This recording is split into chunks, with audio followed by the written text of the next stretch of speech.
पिछले वीक हमारे सबसे बड़े सिटी कराची के अंदर एक प्लाजा था गुल प्लाजा के नाम से, जिसमें ऑलमोस्ट 1200 दुकानें थी, वो सब की सब जलकर राख हो गई, बल्कि बिल्डिंग का अच्छा खासा हिस्सा जो है वो जमीन बोस हो गया और ऑलमोस्ट कोई 80 के करीब लोग जो रिपोर्ट किया जा रहा है उसमें शहीद हुए। एन मुमकिन है इससे बढ़ जाए। अभी तो वहां से मलबा रिमूव किया जा रहा है।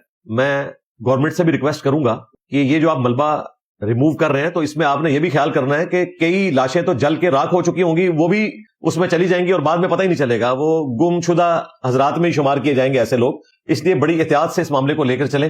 डीएनए टेस्ट के जरिए चंद एक लाशों की शनाख्त हो गई है, बाकियों की भी जारी है। एक तकलीफ चीज है और वो मंजर देखे नहीं जाते।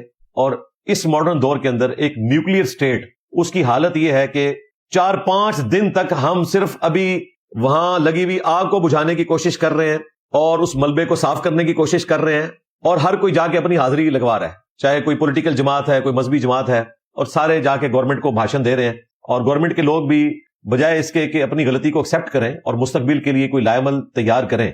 देखें आपके सामने ये कल लाहौर में एक वाकया हुआ है, वहां भी तकरीबन 100 के करीब लोग थे, तो आपने देखा है कि चंद मिनट्स के अंदर उन्होंने सबको खाली करवा लिया, वहां से प्लाजे में लगी हुई आग भी बुझा दी है। तो ये आप फर्क देखें। इसी मुल्क के अंदर ऐसी जगह भी है जहां पे इस तरह के इश्यूज को एड्रेस किया जाता है और ऐसी जगह भी है कि जहां पर इश्यूज एड्रेस ही नहीं होते। अभी तो मैं वो फिगर्स नहीं देना चाहता, वो साफियों का काम है, वो आपने कई एक व्लॉग्स देखे होंगे कि इतना बड़ा शहर जिसकी आबादी ऑलमोस्ट 2.5 करोड़ के करीब है, और दुनिया में कम अज कम 80 मुल्क ऐसे हैं जिनकी आबादी कराची से कम है। और वहां पर अगर आप फैसिलिटीज देखें, इवन पाकिस्तान में भी बाकी शहरों को कंपेयर करें, कराची तो एक पूरा मुल्क है, जबकि वो पाकिस्तान की इकोनॉमी में ऑलमोस्ट कोई 70% कंट्रीब्यूट कर रहा है, और उसकी हालत आपके सामने है। इस किस्म के वाकयात पहले भी होते रहे, अब भी हो रहे हैं, मुस्तकबिल में भी होंगे। मुझे नहीं लगता कोई हुकूमत ने कोई होश के नाखून लिए हैं या उन्होंने कोई ऐसा लाएमल तैयार किया है मुस्तकबिल में इन चीजों को अवॉइड करने के लिए। एक तकलीफ दे चीज है।